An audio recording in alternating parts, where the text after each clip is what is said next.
All right. So first thing is I want to make sure everyone's paper is the long way, so like in landscape mode. And we are going to do just the teensiest little smidge of drawing. Just a note, I draw darker because I want you to be able to see it on the screen.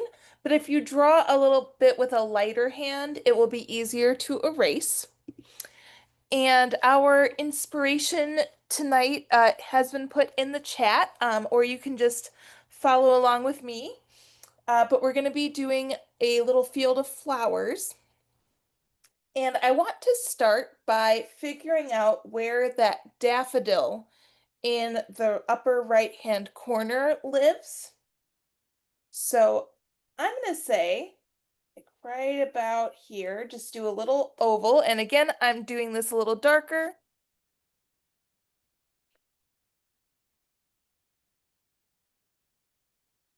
And remember, your eraser is your friend. If you need to use it, that is perfectly fine.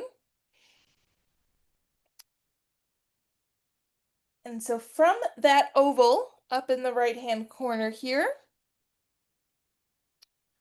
I will add two lines.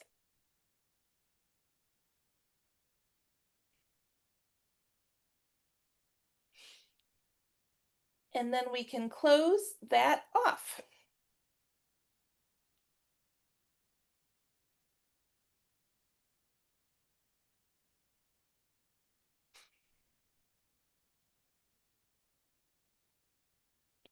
And this is a painting. It's not a drawing, but we're just getting these things in here so that we know our composition.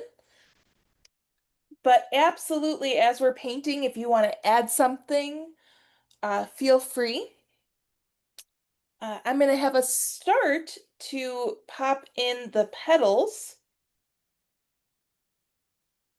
So this is just a big ol' petal shape right at the top, just gives it a little swoop, comes to a point, and then meets back down.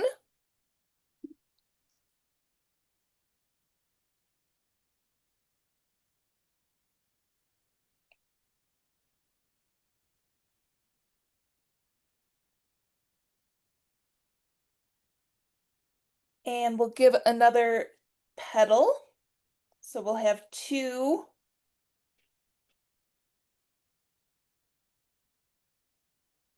And if you get some overlap, like I was saying, your eraser is a good tool.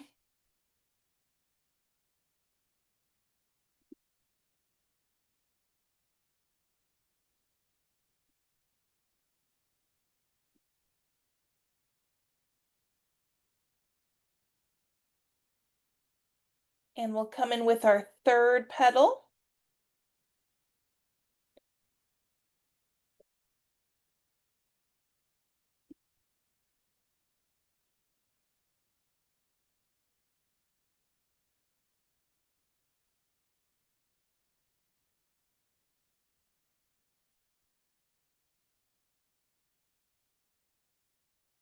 If you need to make any adjustments, please feel free.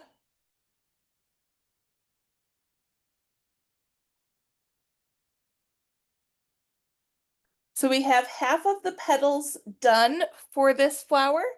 We're gonna do three more. So since we're halfway done, take a pause and see, do you need to make your petals bigger or can you fit three more petals easily?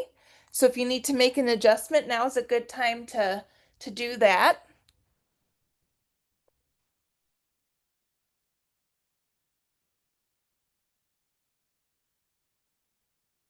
And I'll add my fourth petal.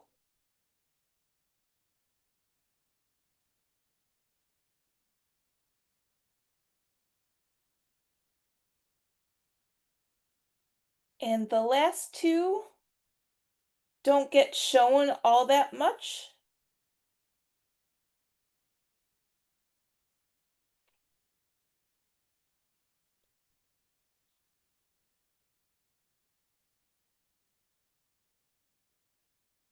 And I just want to give it a little stem.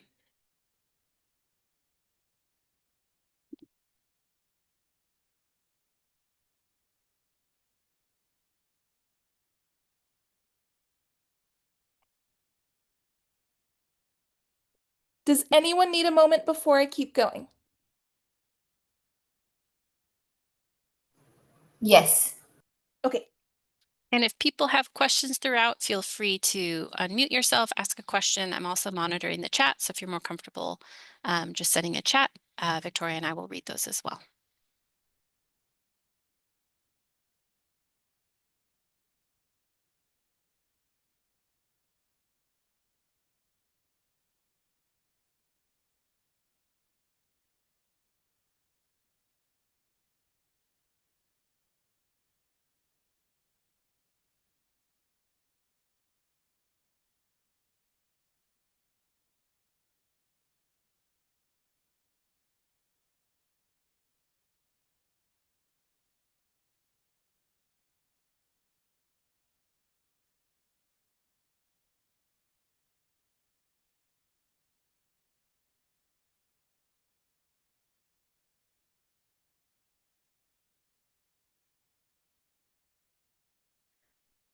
Alrighty. Um, we are only gonna draw a couple more flowers. The rest are gonna be just painted in freehand. So I want to look down about here, and if you're not exactly where I am, that's fine. That could be your flower field. So it's not too much pressure to get things in the placement. This is one of the violets, and it's really just 3 petals. So there's one,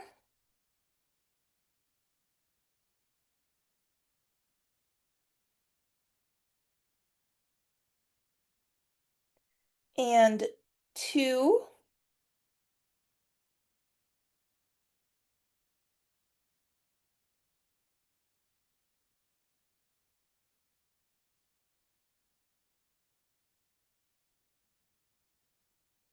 and then three. Now this third one at the bottom is way longer in width.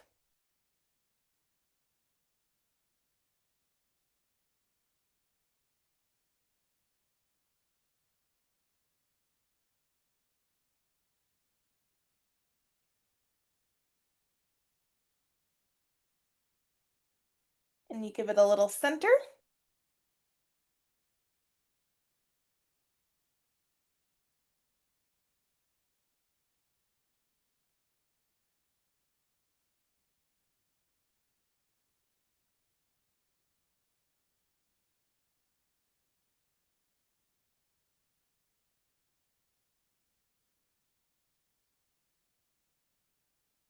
And you can give that guy a little stem as well.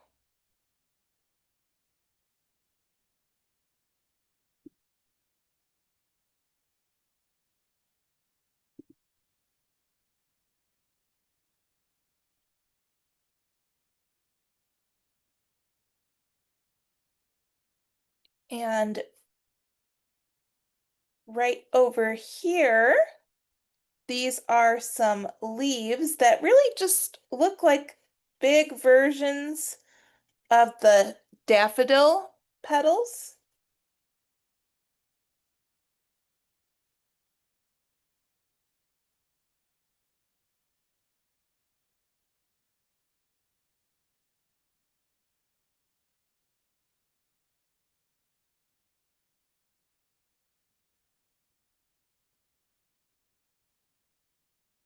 I'm just adding a little leafy detail so that we know that they're leaves that won't show up in our painting. Just kind of helps to give us a hint when we're doing a little outline drawing.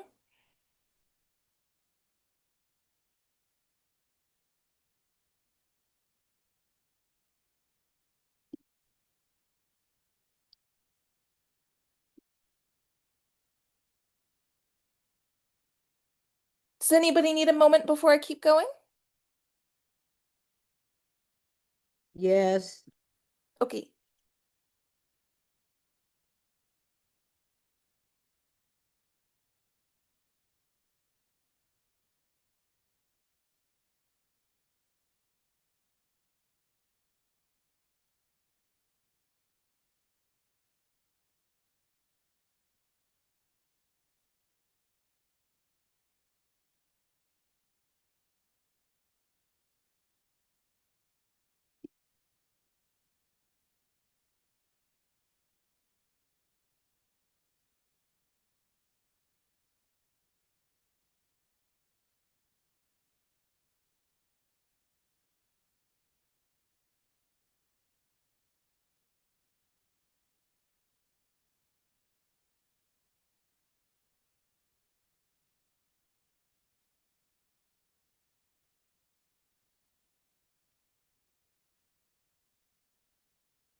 And we're almost done with our drawing, so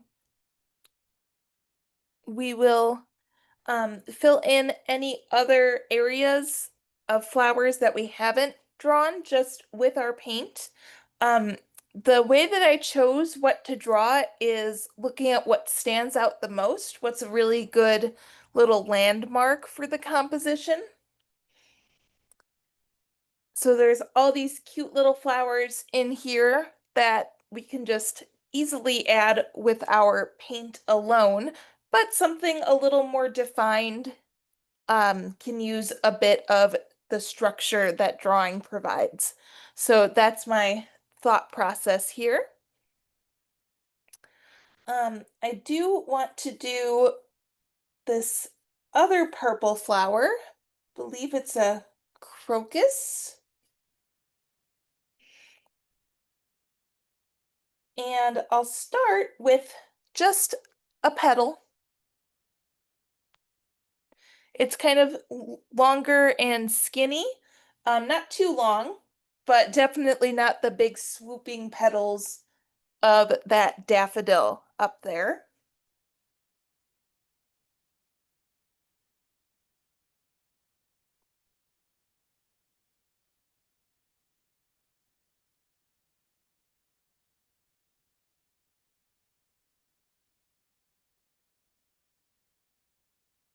And then we've got a petal that comes right off of that first one. Kind of looks like a little bunny without the head, just his little floppy ears.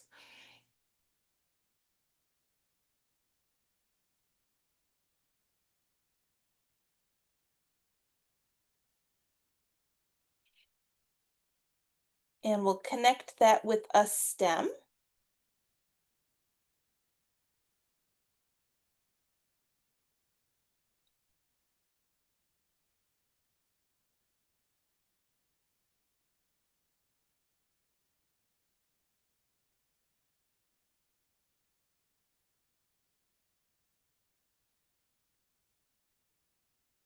And then there's three petals in the back here. We'll go 1,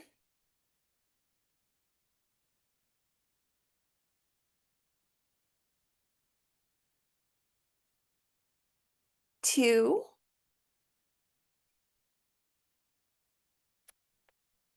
and 3.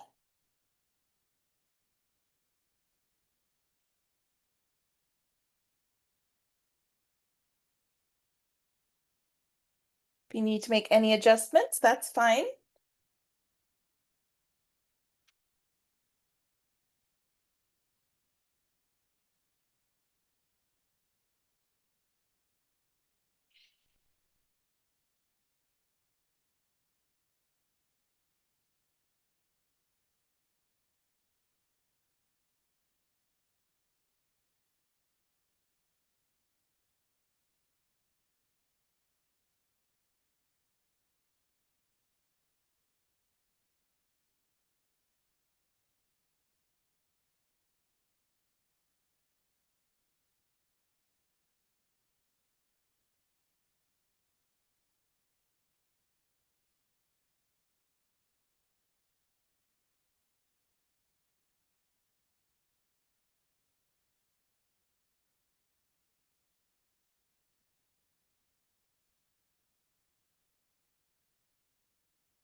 All right.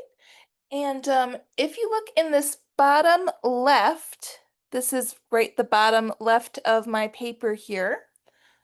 I just want to do some ovals,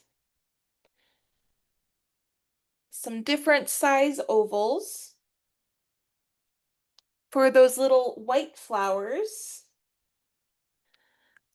And these are the ovals of the yellow center where that pollen is.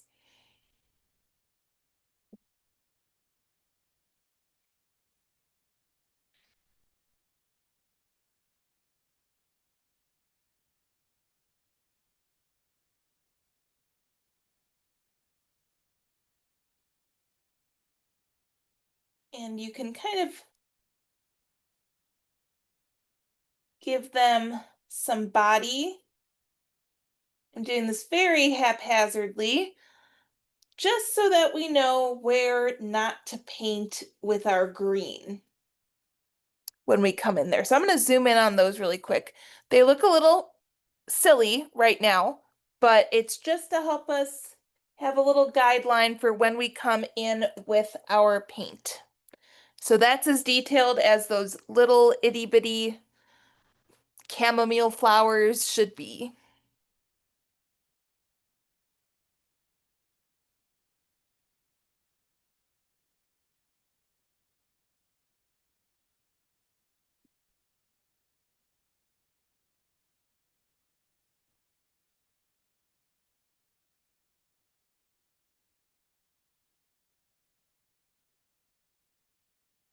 And if you want to do something similar for the dandelions, you can, or you can not draw those in. That's fine. It's just again a little map of where we're going. Just something like that works totally fine.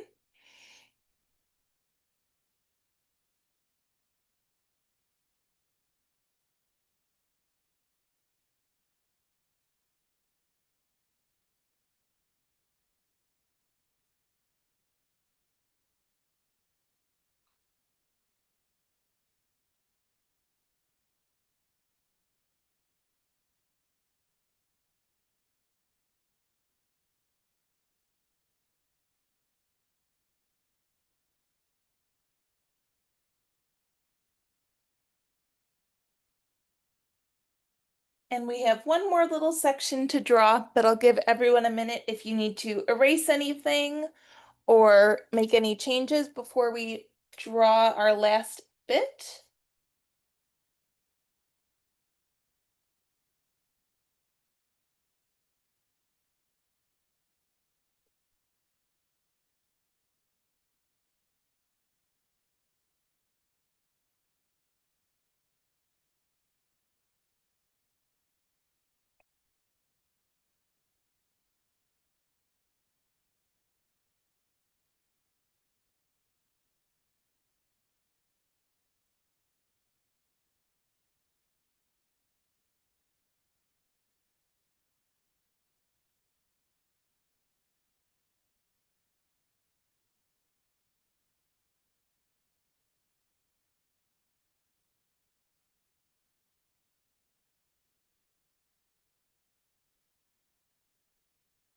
Okay, and the last flowers that we need to draw are up in here.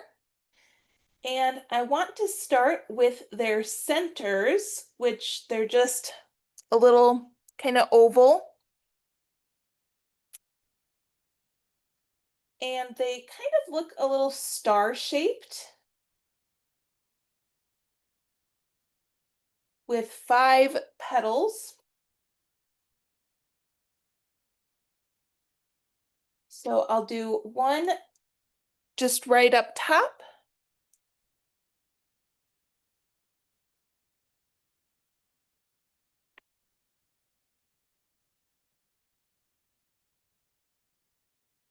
One on each side of that first one.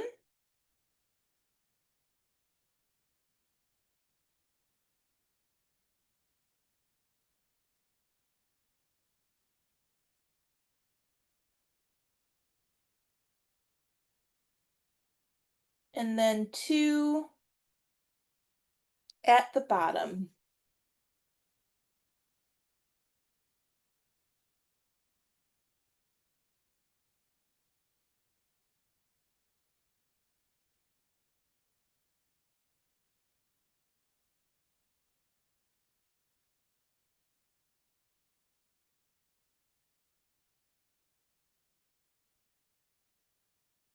And repeat that same process. A little oval.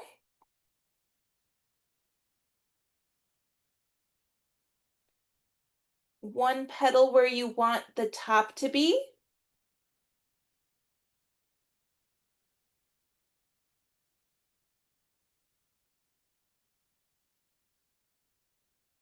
Two on the side.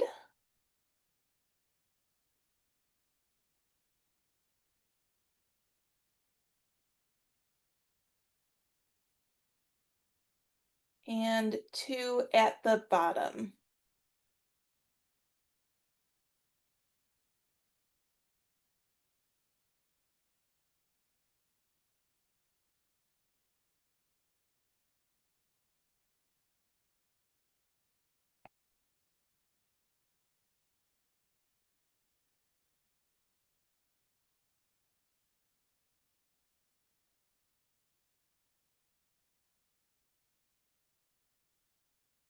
And you can have one kind of just peeking out from behind. So it looks like they're overlapped. And that's all we have to draw.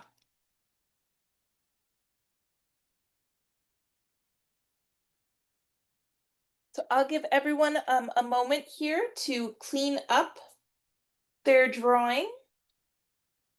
Maybe you have some extra lines that you don't really need, or you want to move something somewhere. That is completely fine.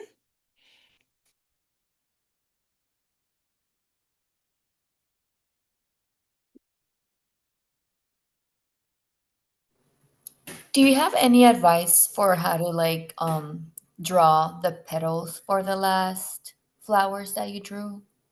Uh, Like yes. how can we approach them? I know you mentioned a star, but Yeah, in regards to the petals, yeah. yeah. So it was kind of, let me get a little scrap paper here. Um, it was really like a swoop that meets a swoop. Get up. Here we go. So it kind of went like swoop, swoop. So kind of leaf looking almost. And I think it's really the placement and how many for this flower. So like I have 3 up top and then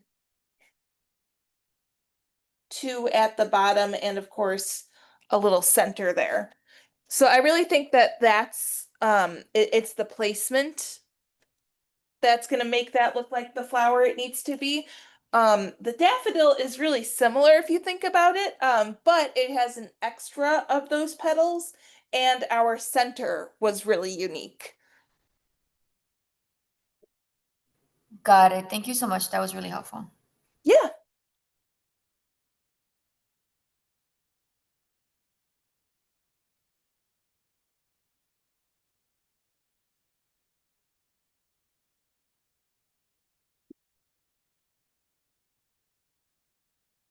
Does anybody need another moment on their drawing before I start talking about our paint? Me just a second. Sure.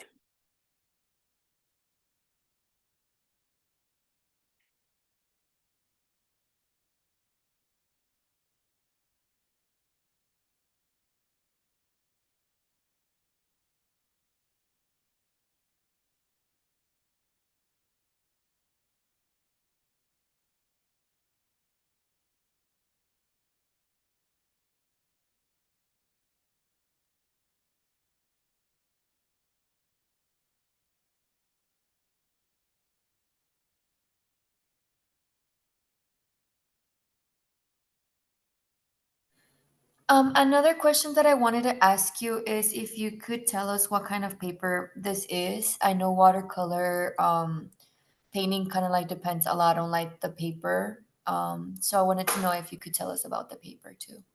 Oh, sure. So you guys are using this Canson XL watercolor paper. We're And- sorry, Victoria, we're actually not using that kind. oh, We are using a different kind of watercolor paper that the library had. And unfortunately, it came without any sort of label on it. So I'm not sure the exact type, but maybe Victoria, if you want to describe that paper as kind of like, what you might want to go out and buy for future use if you are going to get into watercolor. perfect. Thank you for letting me know, Amanda. Yeah, so basically watercolor paper, it's thicker than like computer paper. And what you have is like some texture to it. If you can see, it's not like a flat, sheet of paper. It's got some grit. And so different, more thick than computer paper. Um, the Canson, this one that I'm using is a really great one to kind of start learning on. Um, if you wanted to look at a little bit more higher end brand, I recommend Arches to basically everyone. And this is what the Arches looks like. Let me just pop that on here. And this is hot pressed. So when I showed this earlier, it said cold pressed. Both are watercolor paper. But cold press has that texture to it, like I was describing, whereas hot press is still watercolor paper, but it is very smooth. So you don't get that texture. It's just nice and smooth, which is really good for details, but it's your preference, whatever you want to use. I personally like hot pressed in my um, very realistic paintings because I don't get that texture in it. Did that answer your question? Yes, thank you so much. That was really helpful. Awesome. All right, and please, if anybody has other watercolor questions, I'm happy to talk about my favorite thing. Um, so you will look at your palette if you don't mind. And you should have a little list that says the colors and then it correlates with a number. And if you've never painted with watercolor before, um, they all look really dry, right? They're going to get reactivated with the water. So when we go in with a wet brush, that will get that paint all nice and watery, and we'll be able to use it just like it's brand new. I always paint from a dried paint like that and just reactivate it. And we are going to talk about two techniques here that are really the main techniques of watercolor painting. And it's called wet on wet or wet on dry. And so all that is referring to is your paper wet beforehand or not? I generally like to start with wet on wet, and that's what we're going to do here. And if you could grab your brush and just dip it in your water so it is nice and shiny and wet, we are going to come into our paper with just water. So there's not going to be any color yet. And I'm looking at the center here in between these flowers. And you can see that I'm starting to get some light reflection on here. That's what we want. So you can see my little ring light there. And I'm just going up to the edges of these flowers.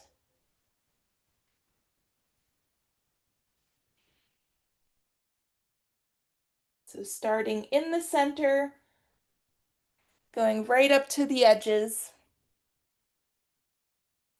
And I don't have it wet at these top corners yet. That's fine. We'll come in a little bit later and do that. So let me just kind of move this around so you can see what is wet. It's all wet in there.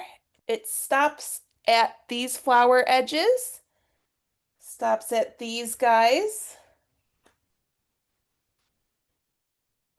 and stops at the daffodil.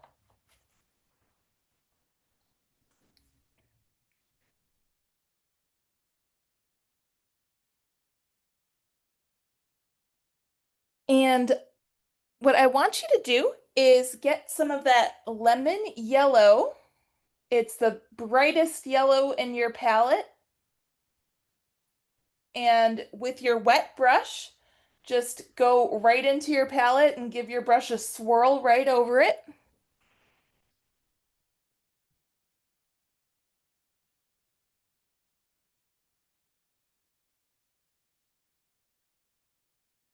And we're gonna just go tap, tap, tap, tap, tap, and pop some of that lemon yellow right in here.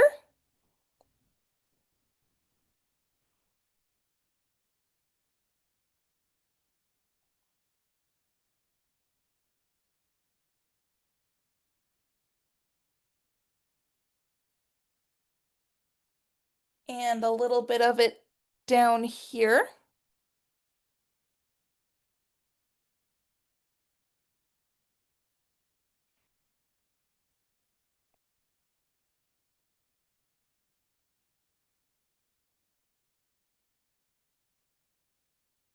And a little bit next to that daffodil. So I've got this just kind of chunk in between that is just the white of the paper, but it's still wet.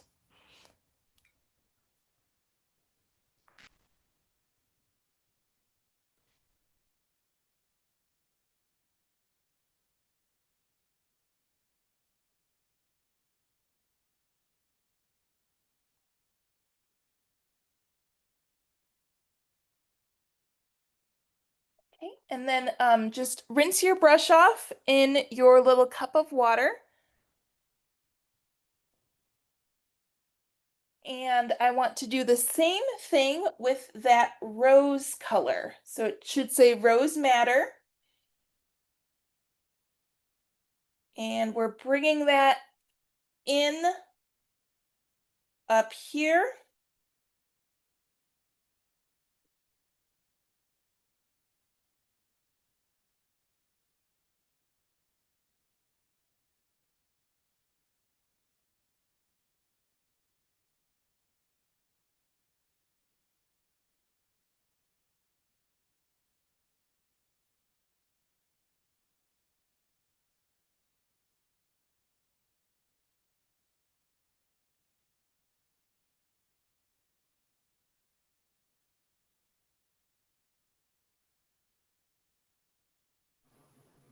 Was that number four?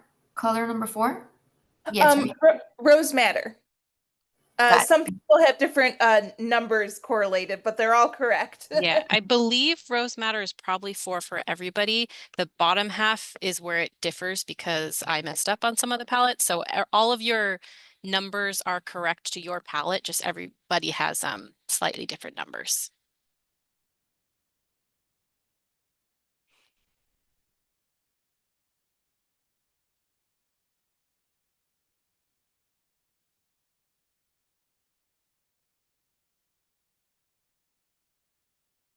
And all I want to do here before this dries is take my wet brush and give a little scrub to where the edge of that rose matter is. I just twisted my paper so I didn't put my wrist in anything that's wet. But if you're left-handed, that might not matter. So now that kind of just blends better instead of being a hard edge right there.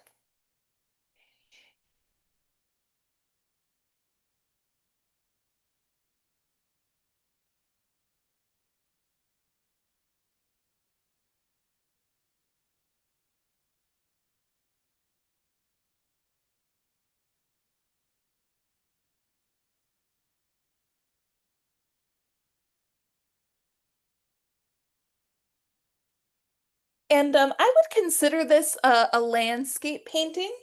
And in landscapes, painting back to front is a really good way to do it. So that's what we're doing here. We're painting the background in, and then we're gonna build on top of that and then on top of that so that we get nice layers that are differentiated between each other. Does anyone need a moment on their background so far?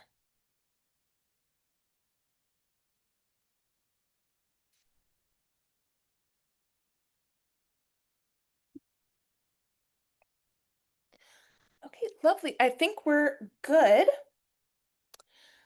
So let's look at our edge over here. So I'm talking about in between the dandelions and those little like chamomile flowers and just all the way up by those star flowers. Um, we are going to use that lemon yellow again. We're going to do wet on wet, but we will also add um the color sap green to our little rotation here. So I'm going to start getting this wet with just the plain water. Going to round the edges of the flowers.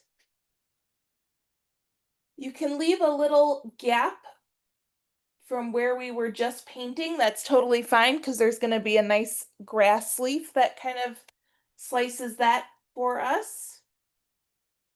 So I'm just getting it wet up in this left-hand corner. You can see the shiny.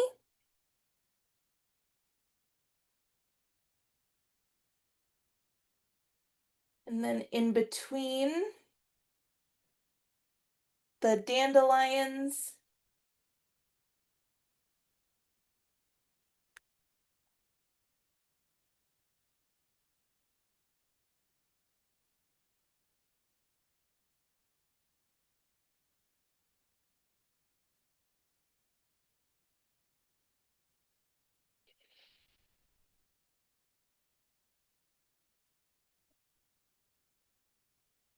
And I will start with that lemon right up in this top part here.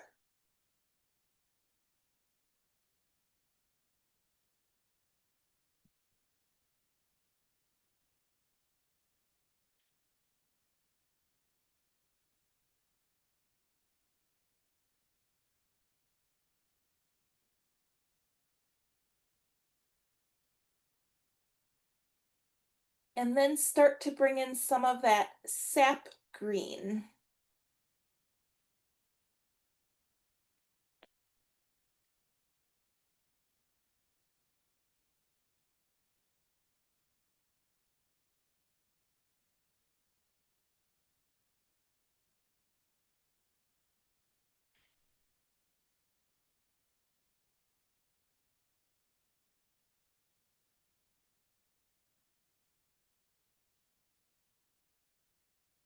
If you accidentally kind of nick one of your flowers, I did that a couple of times.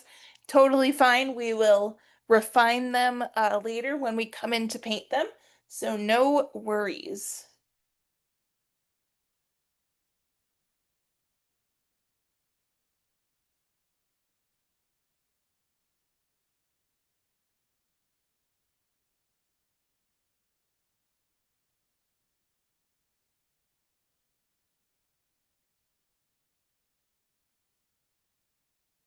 And while this is still wet, that sap green, if you want to come in with a little bit of indigo, it's maybe looks like black in your palette. It's a very dark blue, so just barely touch it.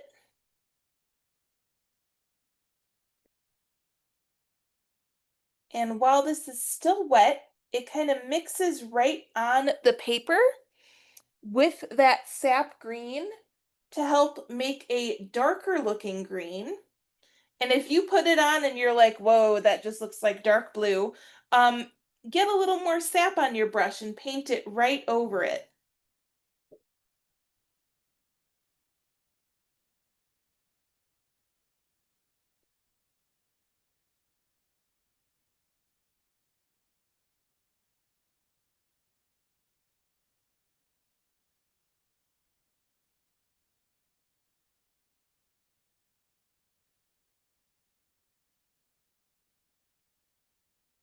So it's fun to sometimes mix your colors just right directly on the paper.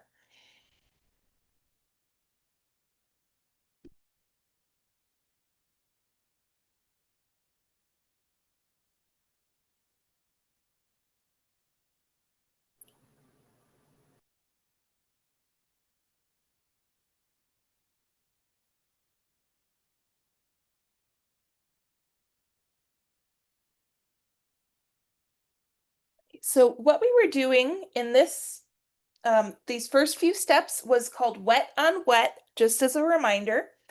And we were laying down washes of color. So they all kind of mix together on the paper. They blend nicely. They're just spreading at their own terms. Um, Wet on dry, which is what we're going to do in just a moment, is like the exact opposite of that. Does anybody need a moment before we start doing something else? Yes, was that cerulean blue you said? Indigo. Indigo. Okay, and I knew mine's looked light. All right, thanks. Yeah, no problem. Indigo should go right over it.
Okay, I want to look on the right side now, and with that sap green, want you to get some of that on your brush. And we're going to do wet on dry, and I'm going to be very streaky with this green. Just doing some lines. The quicker that you go, the more grass-like it's gonna look. We're gonna do a couple layers of other colors here, but this is just our first layer. And if something is wet and it kind of washes, no problem. But here is the big difference between the wet on wet and wet on dry. Wet on dry, you get really defined brush strokes, which is perfect for doing something like that.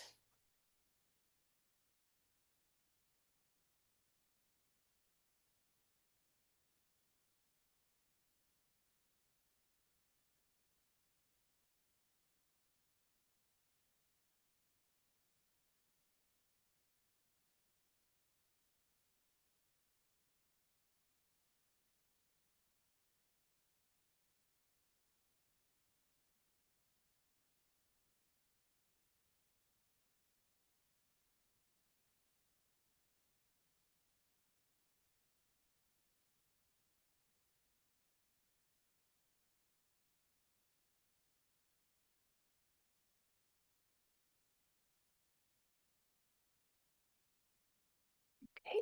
And if you could wash your brush really good, um, I would even dab it on your paper towel because I want to switch back to yellow to pop some yellow in these leaves wet on dry.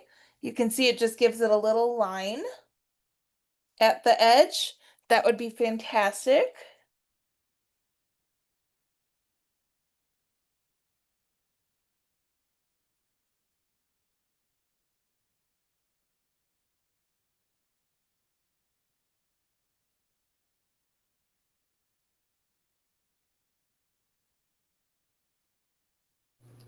For the yellow, you just went over it with the wet paint?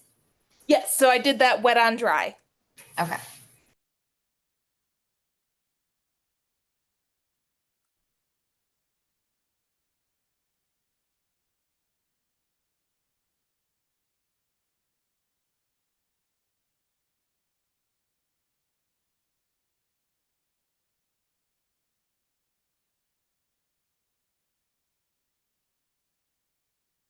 And you can do the same deal with that sap. I'm gonna zoom in on these leaves. With that sap here, it's okay if some of that yellow is still a little bit wet. That's not gonna um, do any harm.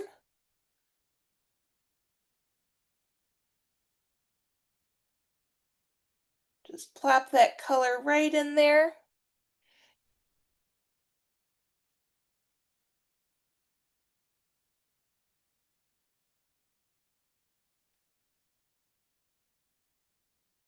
And you can even give it a little scrub with just some water if you need to spread it out a little better.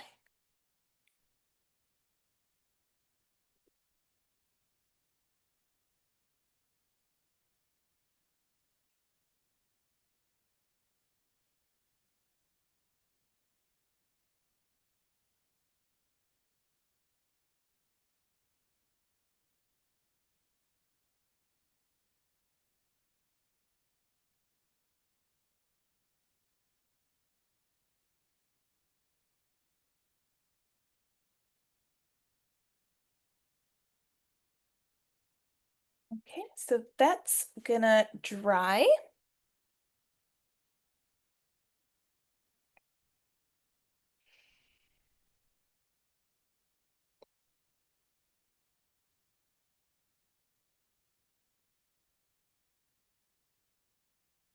Anybody need a minute?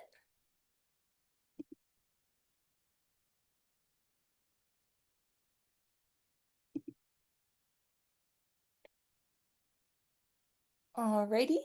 I want to come back into the bottom here with the wet on wet. So I'm gonna put my water down and I'm going around the dandelions and around the little chamomile flowers. Or maybe they're tiny daisies. Either one works.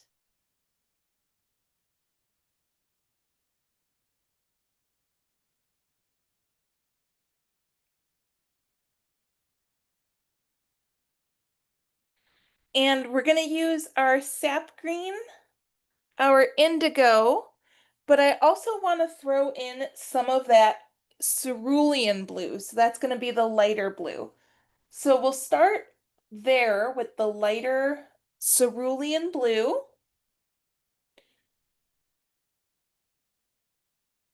Just kind of coming in around these guys.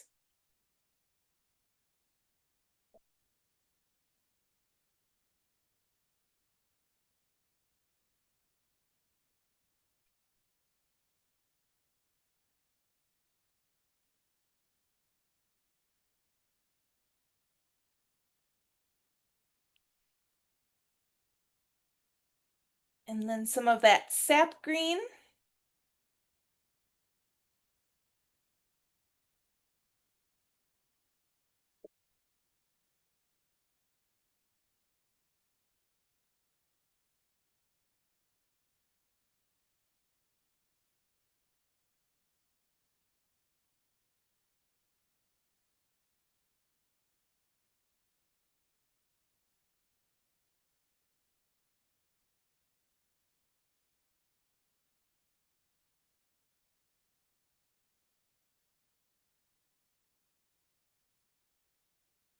And what I'd like to do, this is going to be kind of a combination of the wet on wet, wet on dry. With that sap green, I'm coming in here and giving it little lines so that it starts to separate some little white petals. So we're painting negatively, basically.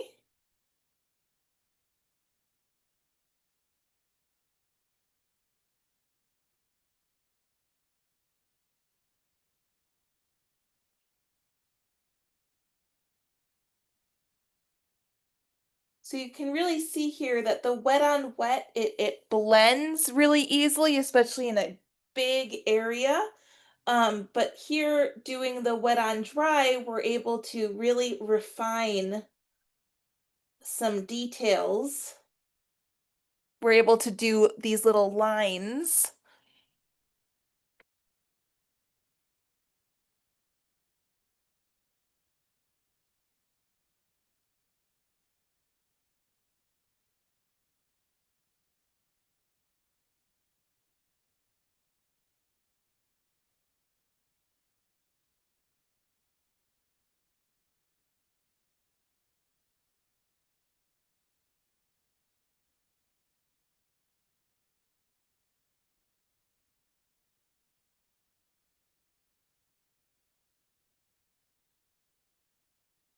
And if at the edges that are touching the background, it looks a little bit too um, too brush strokey, you can take just some water and give it a little blend.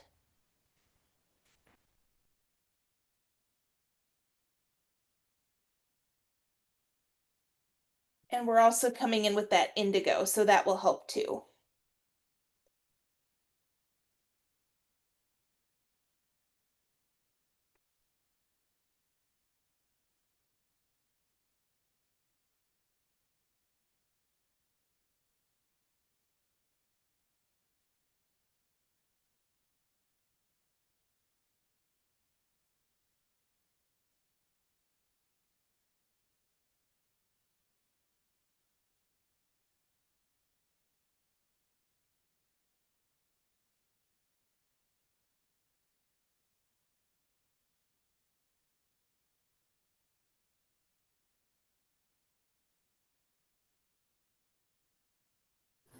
For the little lines, I think you said they're like called as something like negative method or something like that. Could you explain how you did that again, please? Yeah, absolutely. So what we're seeing is the white of the paper shining through that we haven't put paint on. And we're coming in and kind of defining these little petals with the paint. So we're painting the background to make this pop forward. So it's kind of like carving it out of just the paper. And that was with the sap green, right? Yes. Okay.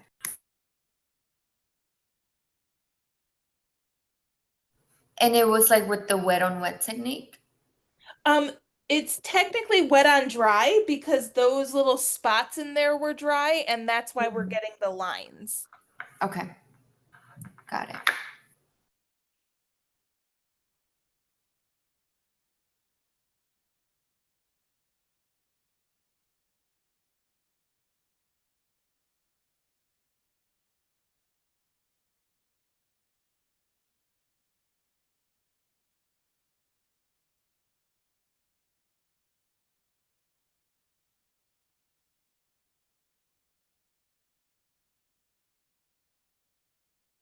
And I just want to continue this little wash of the wet on wet with the cerulean, indigo, and sap right in between these two flowers in the front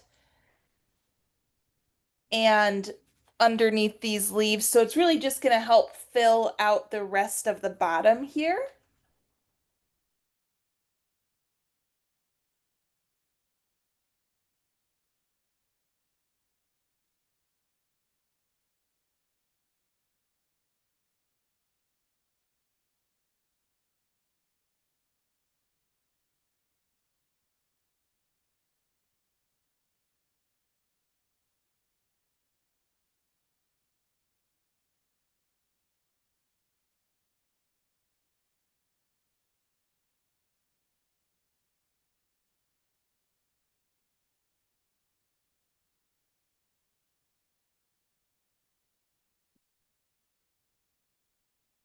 Go.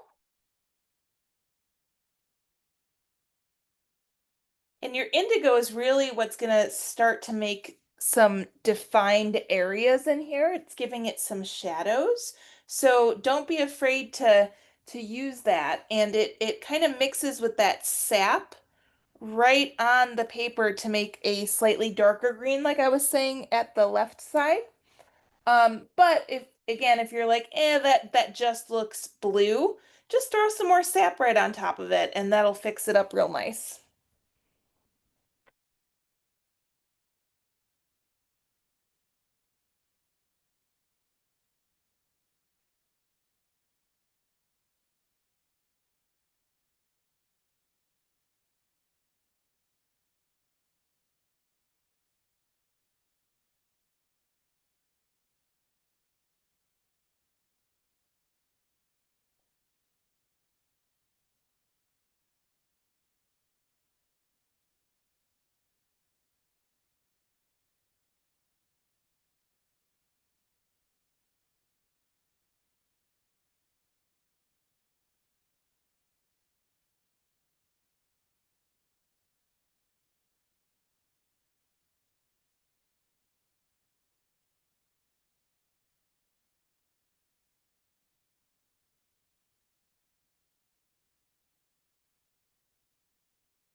Okay, does anyone need a moment on their bottom?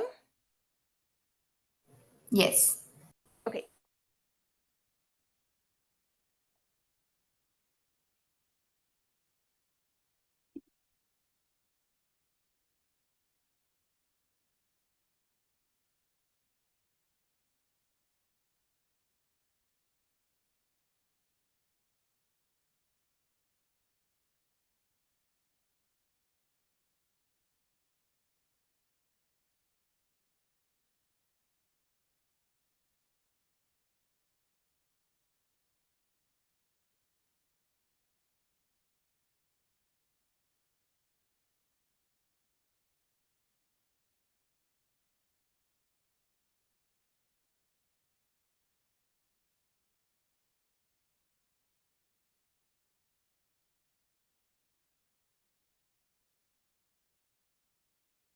So I'm not moving on, I just want to talk really quick. There in your palette, there is a big spot right in the middle, and I want to use it to mix two colors.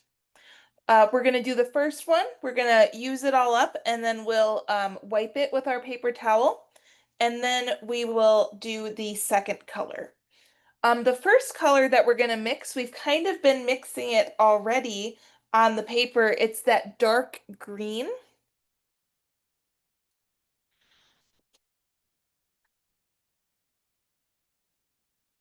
But I do want to give everyone like 30 more seconds on their bottom here.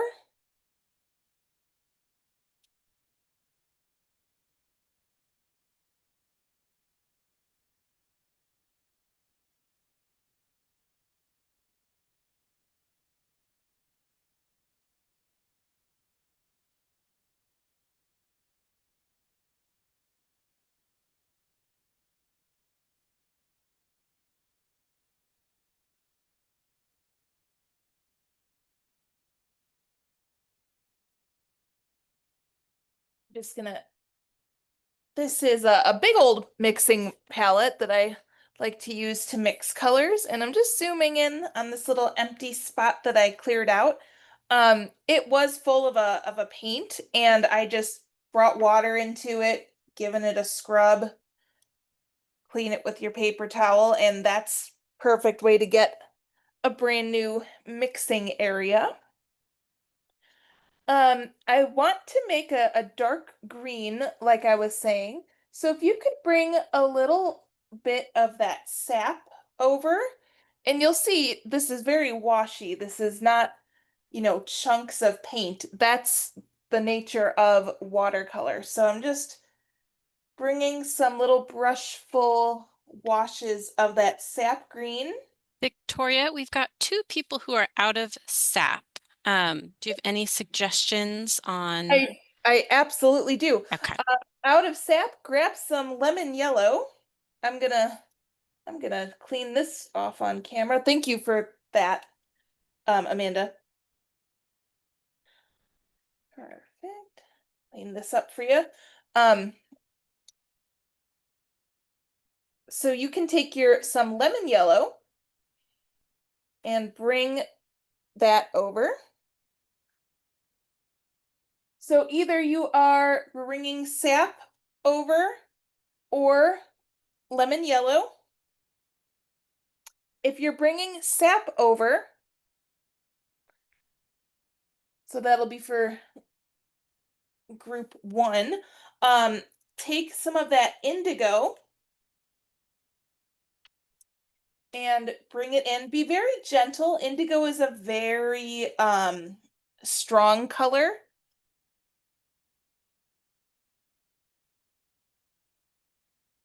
If you brought your lemon over, you're just gonna bring a little bit more indigo. So maybe like if I only did 2 brushfuls over here, maybe you bring 3. If that like really just turns it way blue, because it, like I said, it's a strong color, bring some more lemon. So you can really kind of go back and forth, and it's gonna be a really good color match.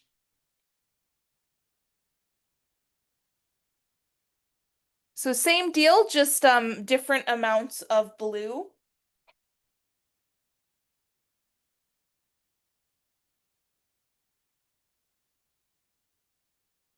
And you'll also see in your palette some burnt umber. It just looks like a brown. Burnt umber. For both groups, I want you to bring that a little burnt umber into this mix. And this is really just gonna help it to get darker.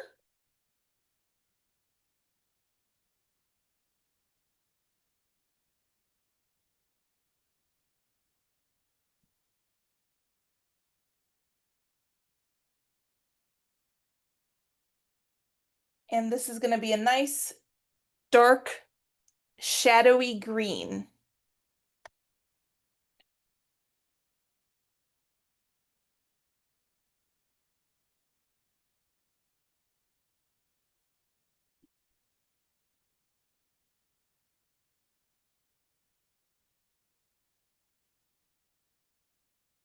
And with this color that we mixed, we can come on in here and do some leaves. These are kind of look like maybe crabgrassy leaves. I'm just bringing it in wet on dry, and I'm like tapping it as I'm forming that leafy petal shape, giving it a tap, tap, tap. Nice and dark.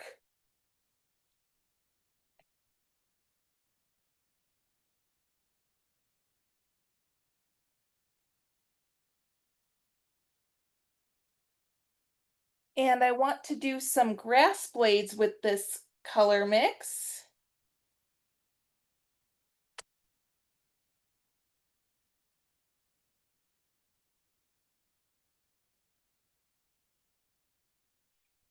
And just know that we can always add more grass as we're popping this in, but we can't take it away. So I am going to end up adding more, but I don't want to overdo it. So I'm going to pause there, but I'm happy with the amount of dark green that I have.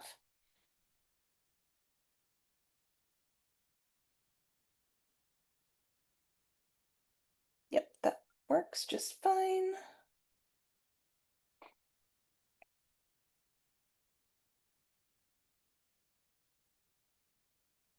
And with this dark green, if you want to just add these little leafy stripes in,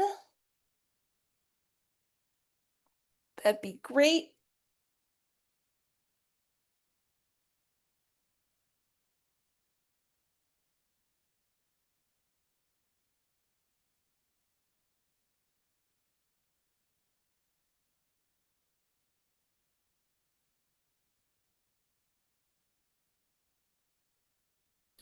For the little grass that you're doing, what kind of technique do you use with the brush?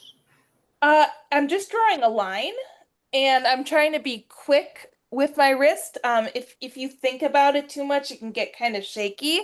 So just point A, swoop to point B. That's the whole grass technique is just quick flicks of the wrist with to make lines. Got it. Thank you. Mhm.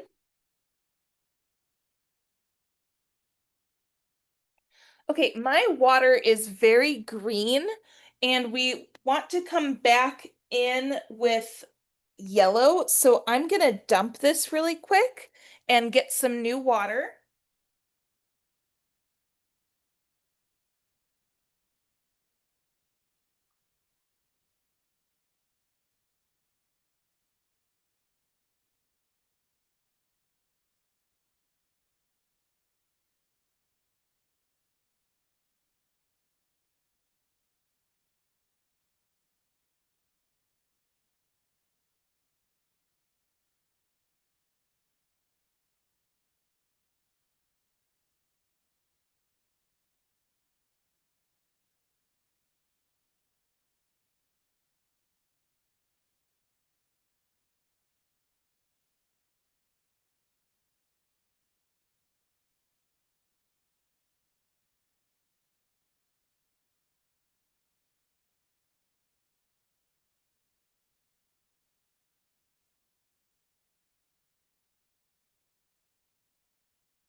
Okay.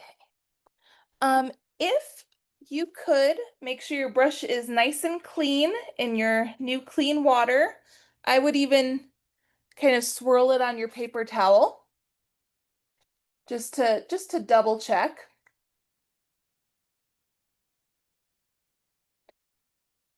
And I'd like to get some lemon yellow on the brush.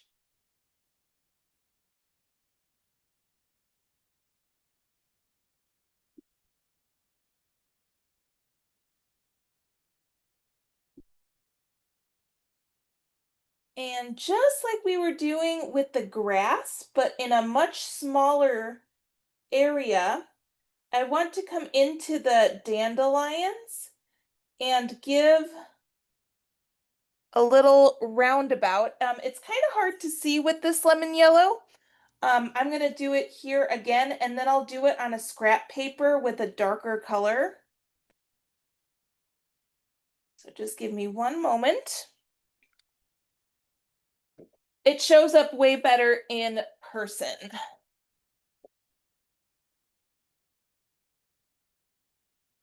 So pretend that this is the lemon yellow. I just kind of went all the way around in that dandelion.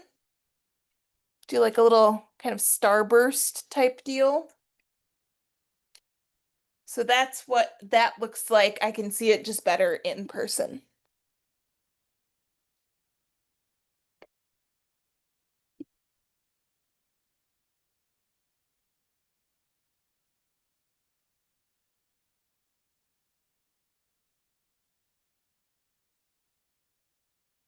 And I'm gonna tap in some alizarin, which it's gonna look really red.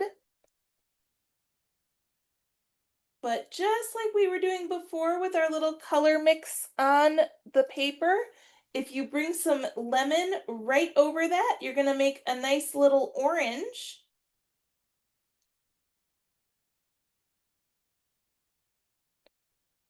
Right on the paper.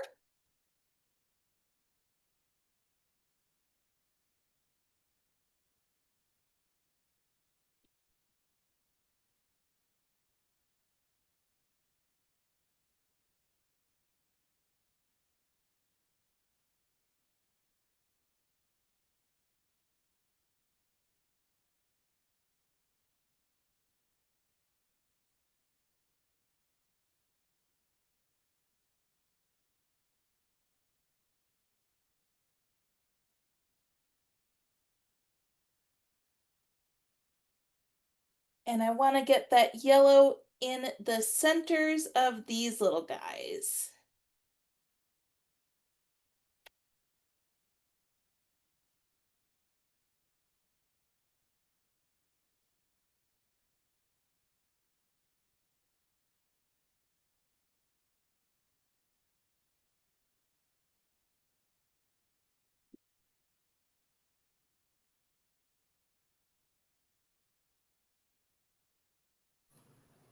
What was the metal color you used? Was it the rose one or the red one?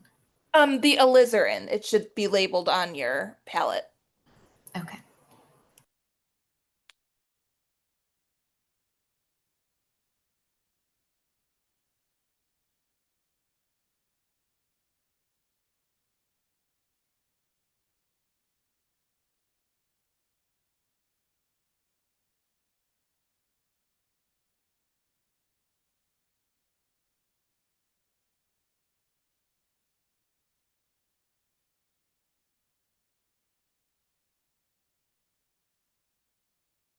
And I'm not moving on. I just kind of lost some of my yellow dots. Like it when it dried, it just kind of went poofed, which which happens. So I'm just popping in some more of those yellow dots for flowers. So not moving on, just fixing something in my painting.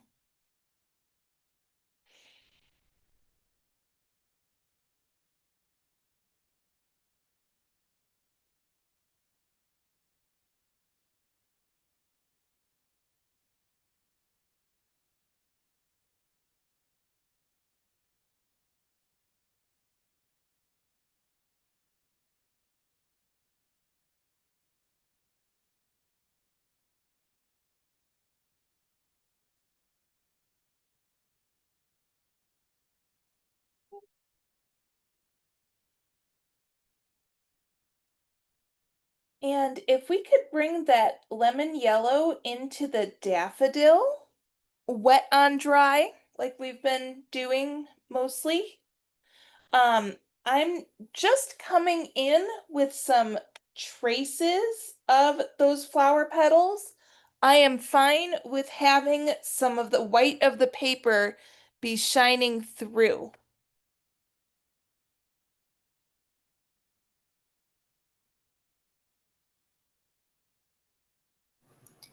Wait, was that dried on? That was dried on. It Wet was on not dry. wet on dry. Okay, got it. Thank you. Huh?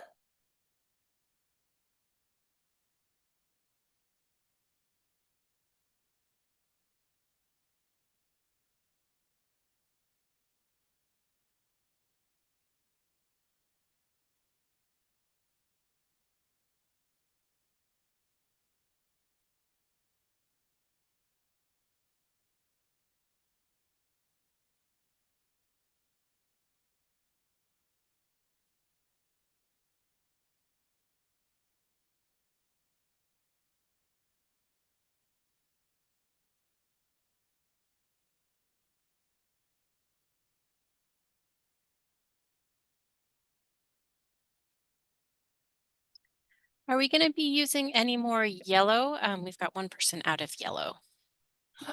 No, that's it. So our yellow is all good.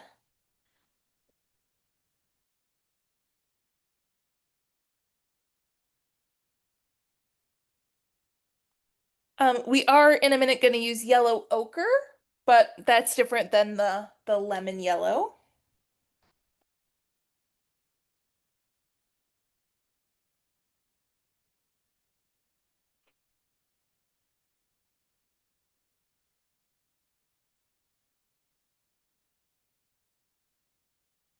And if you want to start coming in with that yellow ochre, what I'm doing is still basically the same deal that I did with that lemon, but I'm not putting it everywhere. I'm coming in only at certain edges.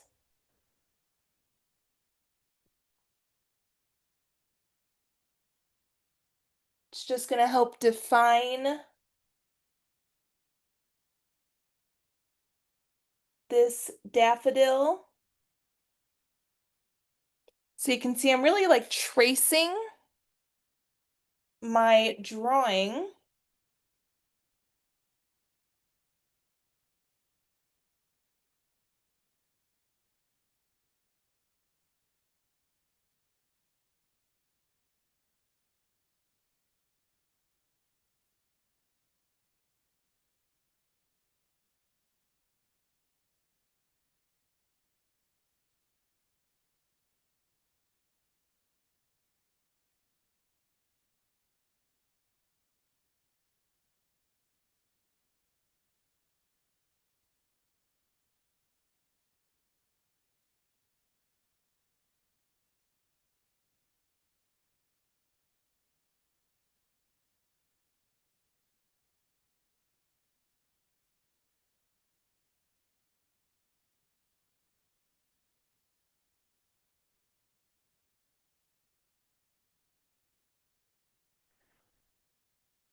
And we're gonna let that dry.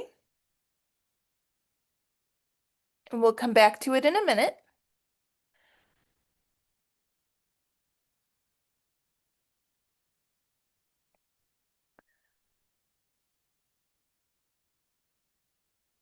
If you could take your burnt sienna, and pop that in to the centers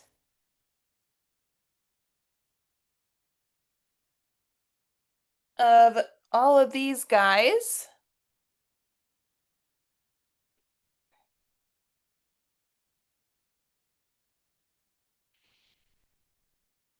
You can even come back into the dandelion a little bit to give it some more texture. So burnt sienna.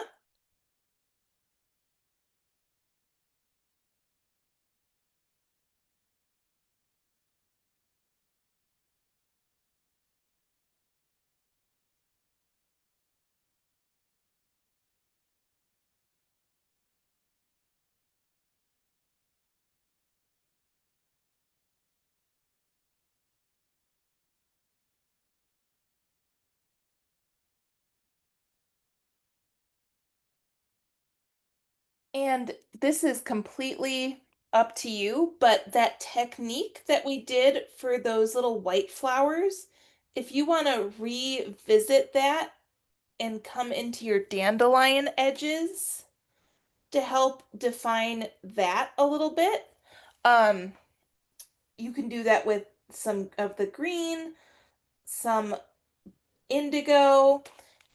The only thing I'd recommend if you do that, because it's optional, is you'll see that it now creates an edge here with that green that I don't really want. So I'll just give it a little scrub with plain old water. And that helps it look like it was done in the first place. So just a little bit of refining of the dandelions, optional. And you can do this at any point. I just wanted to get it on the video for you.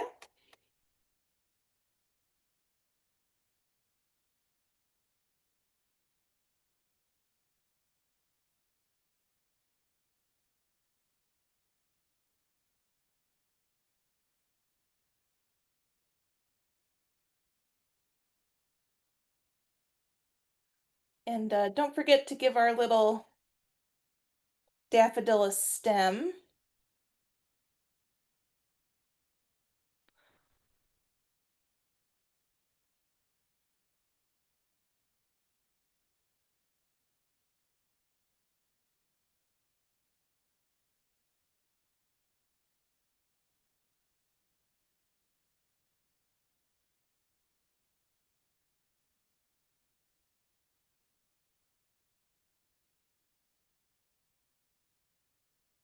And I'd like to come back into the daffodil with that burnt sienna.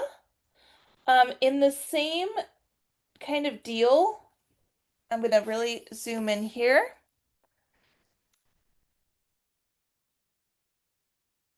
So I'm just trying to get some shading in, kind of fix up the edges.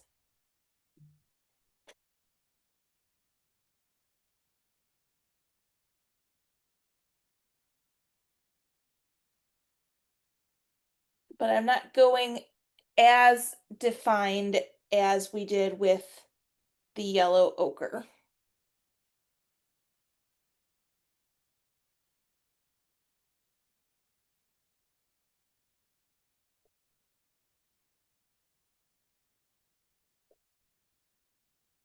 And I'll let that be. Oh, and if you're like me and you can still see some pencil lines in this, wait till it dries completely. You can come in with your eraser and get rid of them. So if you didn't paint over an area, like, let's see, right over here, that pencil line just lifts right up. But I would say do it tomorrow just to be on the safe side that everything is completely dry.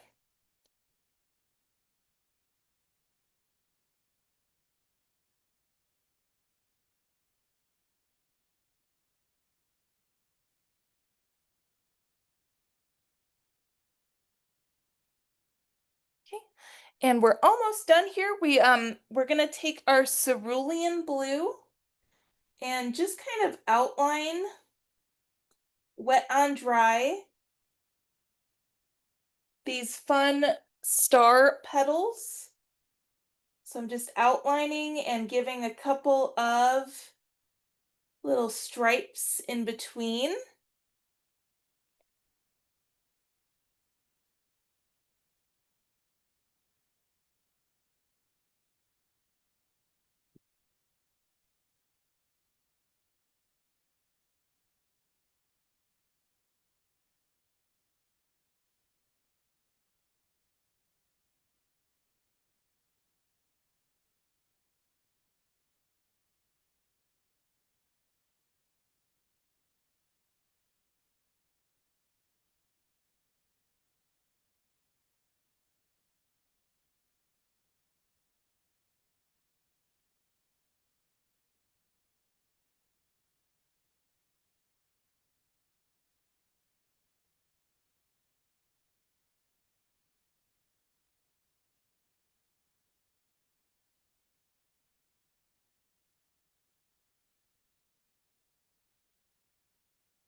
And I'd like to just pop in some indigo really quick on this guy, wet on dry.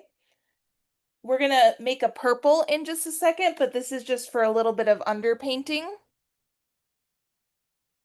So just a little bit of indigo on this dude.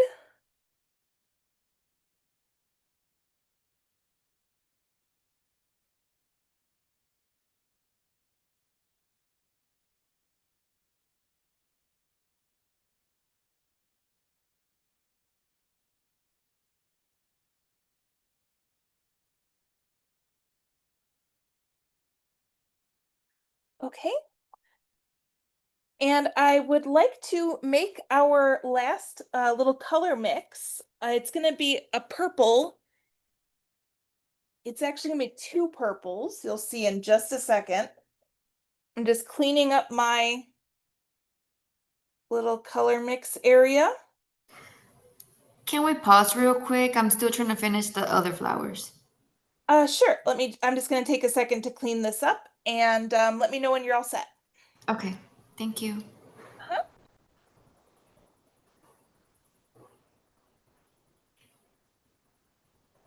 That back on so you can see.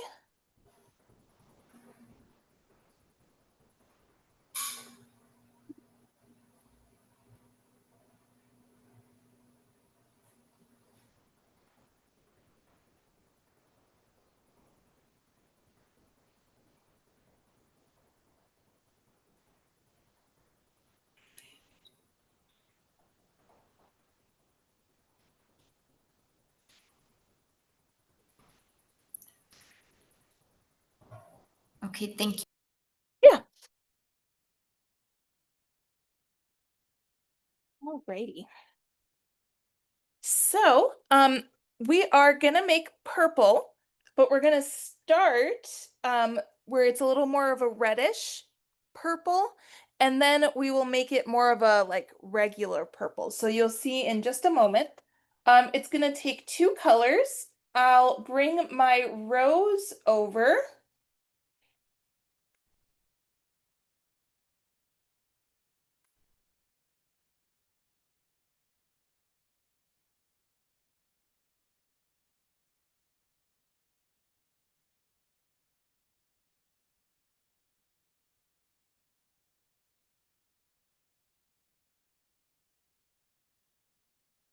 So a nice amount of the rose.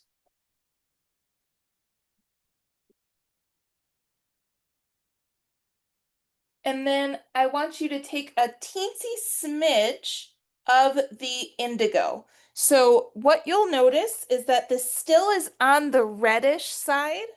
It doesn't change the rose that much, but it's not the rose from the original, from the tube. So here's my swatch of that purple. And here is the rose from the palette. So it definitely looks more purple.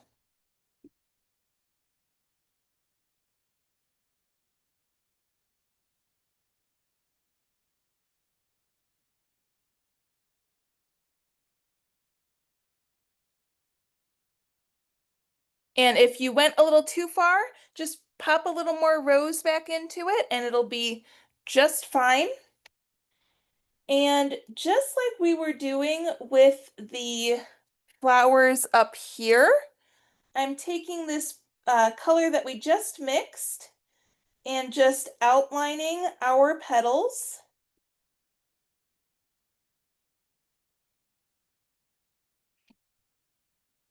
I'm fine with some of the white of the paper shining through. If you want to make another one kind of freehand, you can. Maybe this one isn't opened up as much.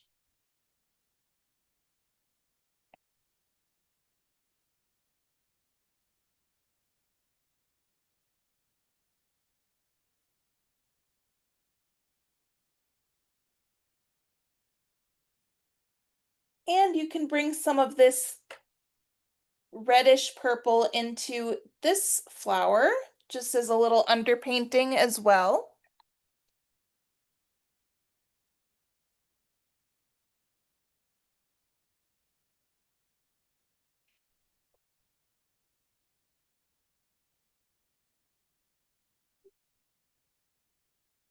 Forget about your little stems.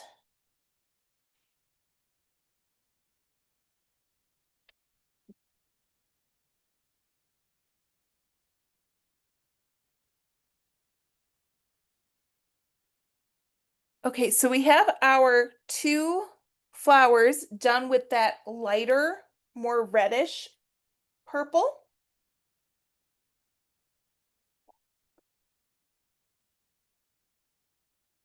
If you used up a lot of it, totally fine. Just bring some more rose over into your palette.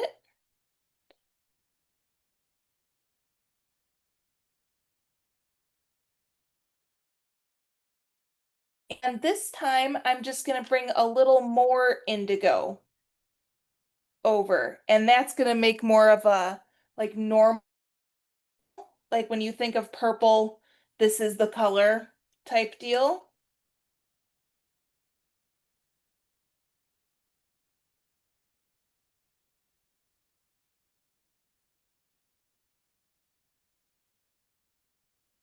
If you go a little too indigo, that's okay. Just get more rose and you'll be all set.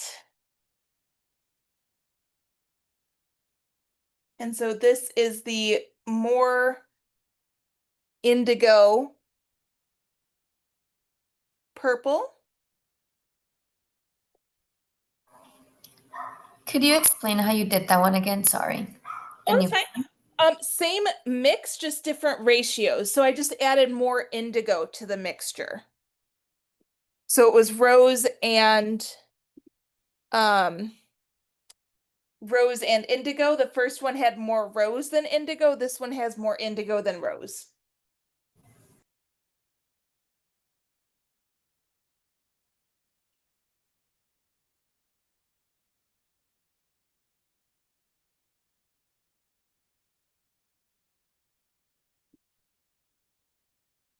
And with this darker purple, we can come in and just kind of define like we did with that daffodil.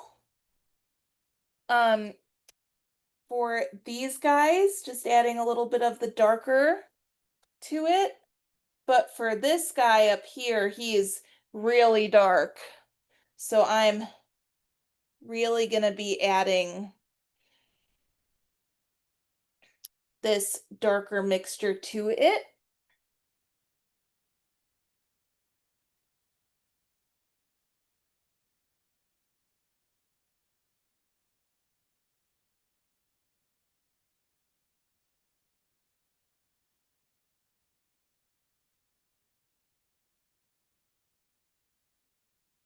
And that's all we need to do.